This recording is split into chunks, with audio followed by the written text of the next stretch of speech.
Western મજદૂર સંઘ દ્વારા PL bonus પ્રશ્ને ડીઆરએમ કચેરી સામે દેખાવો કર્યા હતા। વેસ્ટર્ન મજદૂર સંઘ દ્વારા મંગળવારે સાંજે ડીઆરએમ ઓફિસ સામે પીએલ બોનસ માટે દેખાવો યોજી હલ્લાબોલ કરી સૂત્રોચ્ચાર કરવામાં આવ્યા હતા। વેસ્ટર્ન મજદૂર સંઘના આગેવાનો આરજી કાબર, મહાવીરસિંહ ગોહિલ, રફીક મલેક, જયવંતસિંહ, ધર્મેન્દ્ર પાઠક, મહેશભાઈ દવે, પ્રદીપસિંહ જાડેજા, વાસુદેવસિંહ ગોહિલ, સોહિલ કાજી સહિતના સભ્યો તથા કર્મચારીઓ ઉપસ્થિત રહ્યા હતા। એટલે બોનસની ગણતરીમાં રેલવે સંખ્યા વધારી અને બોનસ ઓછું થવું જોઈએ। આવા બધા સુક્કા લગાડી અને બોનસ જે આપણને ગયા વખતે 78 દિવસનો મળ્યો હતું એમાંથી પણ દિવસો કાપવાની વાત કરે છે। ગઈકાલે જ રેલ મંત્રાલય સમક્ષ મીટિંગ થઈ।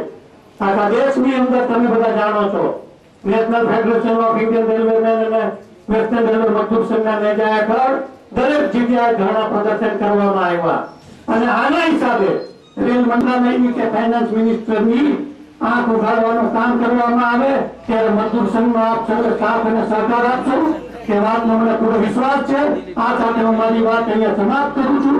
સાથીઓ, આરપીએફ સ્ટાફ, અન્ય ડિપાર્ટમેન્ટના ભાઈઓ, પ્રેસ મીડિયાના ભાઈઓ બધા જે સાથ અને સહકાર આ રેલી અને મીટિંગમાં આપ્યો એ બધાનો વેસ્ટર્ન રેલવે મજદૂર સંઘ તરફથી તમામનો ખૂબ ખૂબ આભાર વ્યક્ત કરું છું। ફરી વખત તમારા બધાનો ધન્યવાદ। આ સાથે મારી વાત સમાપ્ત કરું છું। જય હિન્દ, જય ભારત।